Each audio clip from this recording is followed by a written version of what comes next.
A paz do Senhor a você que está vendo esse vídeo. Eu quero compartilhar com você uma palavra da Bíblia Sagrada pela ocasião da Semana Santa. O texto que eu quero compartilhar é o texto que está em Isaías 53, do versículo 4 ao versículo 6. Verdadeiramente, Ele tomou sobre si as nossas enfermidades e levou sobre si as nossas dores, e nós o consideramos aflito, ferido por Deus e oprimido. Mas ele foi ferido por causa das nossas transgressões e esmagado por causa das nossas maldades. O castigo que nos traz a paz estava sobre ele, e por seus ferimentos fomos sarados. Todos nós andávamos desgarrados como ovelhas, cada um se desviava pelo seu caminho, mas o Senhor fez cair a maldade de todos nós sobre ele. Oremos ao Senhor. Louvado, ó Pai, seja o teu nome, porque tu és grande e as tuas misericórdias, ó Deus, duram para sempre. Obrigado, ó Deus, por Jesus Cristo, nosso Senhor, pelo Espírito Santo, o Consolador, que nos convence do pecado, da justiça e do teu juízo. Que esta palavra fale aos nossos corações neste momento e que o teu Espírito possa traduzir essas palavras para nós, porque elas são lâmpada para os nossos pés, luz para os nossos caminhos. Louvado seja o teu nome, ó Deus. Em nome de Jesus. Amém. Eu quero falar com você nesse momento sobre o castigo que nos traz a paz. Considere essa história que eu vou contar para vocês e que é real, verídica. Shamil, que viveu de 1797 a março de 1871, foi um líder político e religioso dos ávaros muçulmanos do Cáucaso Norte. Ele esteve à frente da resistência contra o Império Russo na Guerra do Cáucaso e foi o terceiro imã ou representante do Daguestão e da Chechênia entre 1834 e 1859. Em um determinado momento da resistência, o sentimento de derrota se generalizou entre os seus seguidores e ele anunciou que qualquer um que tentasse negociações com o inimigo receberia 100 chibatadas. Logo, um culpado foi apanhado e, ao ser identificado, era sua própria mãe. Shamil se recolheu na mesquita, recusando-se a comer e a beber, e se entregou à oração. No terceiro dia reuniu o povo e, pálido como a morte, ordenou que o executor infligisse o castigo. Na quinta chicotada ele gritou, alto, e mandou que a mãe fosse removida, e tirou a sua própria camisa, dando as costas ao executor. Ordenou que o oficial lhe aplicasse as 95 chibatadas que ainda faltavam e, com severas ameaças, se deixasse de aplicar toda a força do braço a cada chicotada. E toda a conversa de pedir condições de paz com os russos cessou a partir daquele momento. Sabe, Shamil pagou a dívida no lugar da sua mãe. Ele era um líder não só militar, mas também espiritual, e deu uma ordem, e não podia voltar atrás nessa ordem. E ele ficou sem chão quando descobriu que a sua própria mãe era acusada, e ele pagou a dívida no lugar da sua mãe. Ele se sacrificou em lugar dela para que ela fosse liberada da condenação. Shamil não aguentou ver a sua mãe sofrendo aquela aflição. Ele toma o lugar de sua mãe e ele próprio toma as chicotadas que eram dela. Foi isso que o Senhor Jesus fez quando ele morreu na cruz para nos salvar. Deus requer justiça. Um preço teria que ser pago pelo pecado universal. O homem se afastou de Deus. Romanos 3,23 diz que todos pecaram e destituídos estão da glória de Deus. Todo o castigo separado para nós foi lançado sobre Jesus. E por causa disso, nós temos paz com Deus.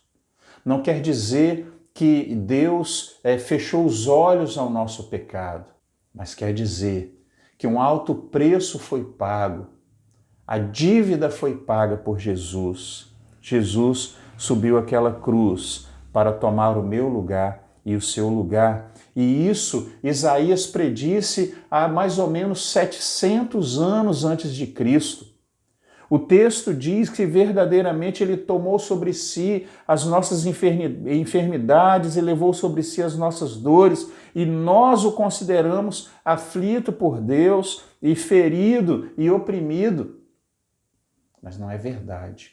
Ele era justo. Ele não cometeu pecado. Ele tomou o meu lugar e o seu lugar. Ele pagou a nossa dívida. Ele riscou uma cédula, uma nota promissória que era contra nós. Cravou lá na cruz, como diz a canção. Jesus riscou a cédula que era contra nós. Cravou-a na cruz, nos libertou, prevaleceu. Aleluia. Louvado seja o nome do Senhor, porque Jesus pagou o preço por mim e por você.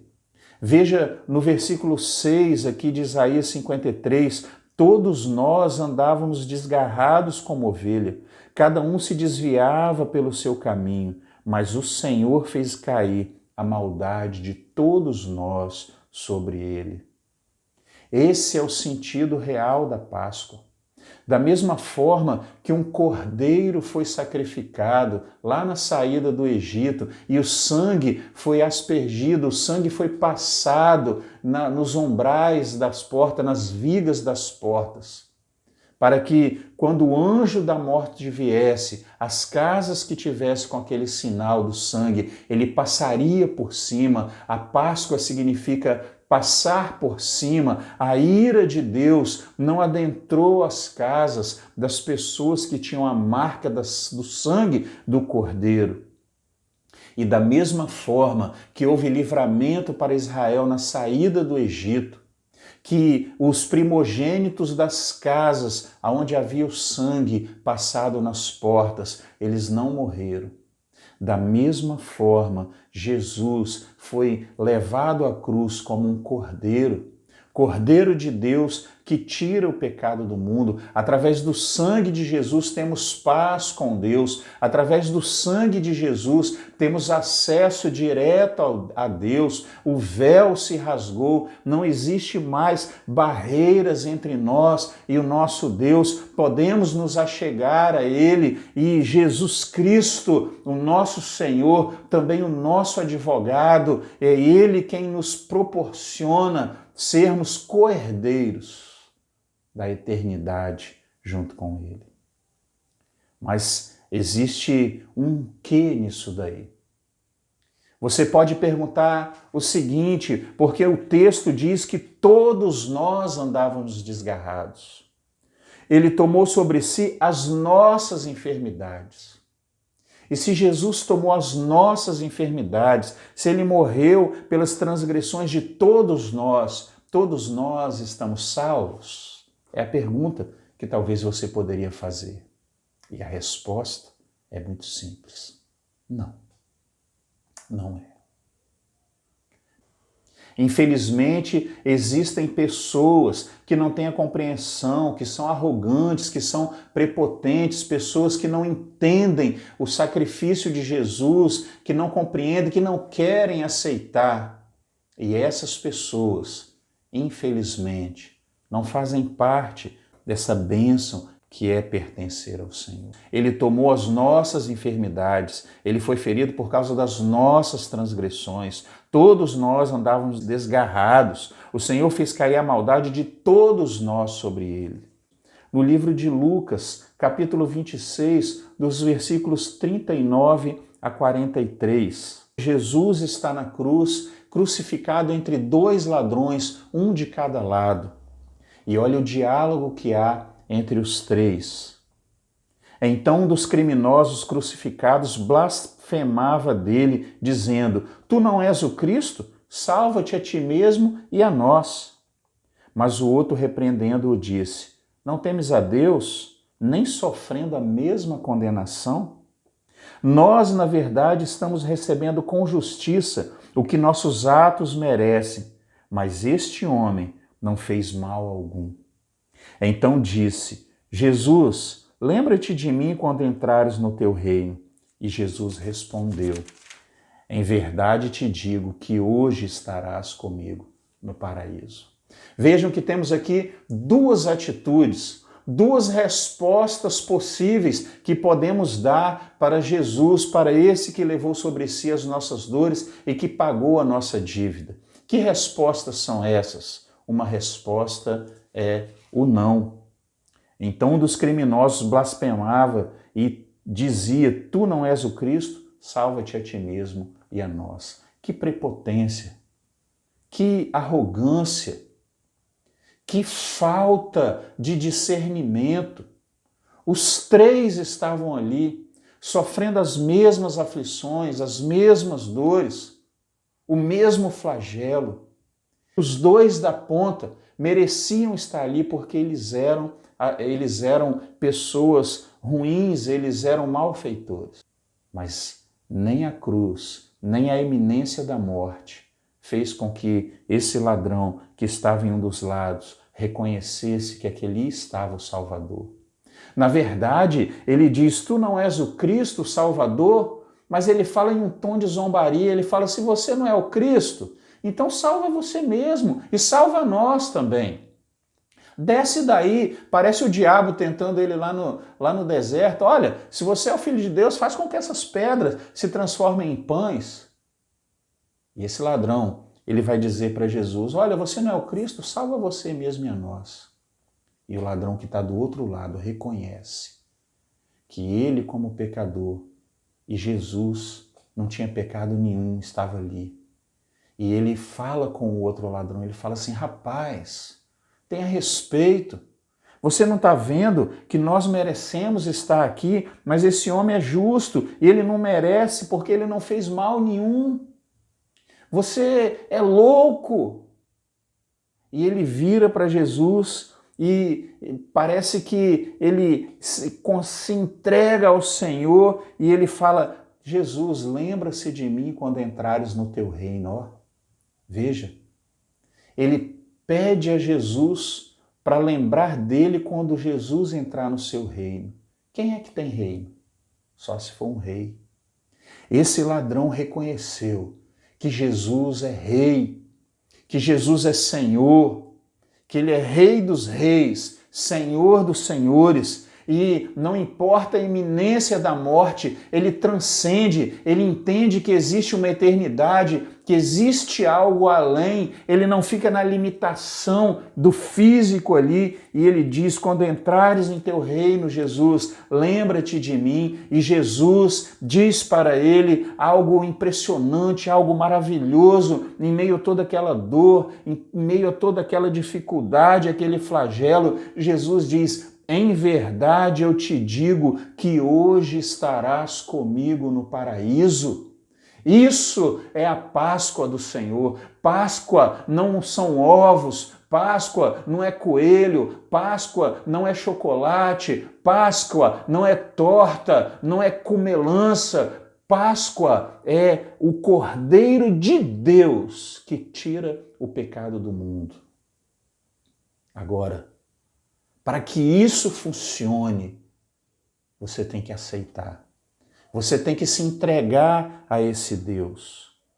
Você tem que dizer para Ele, reconhecendo o senhorio, e pedir que Ele se lembre de você, que Ele interceda por você, que Ele faça valer o sacrifício que fez por você também.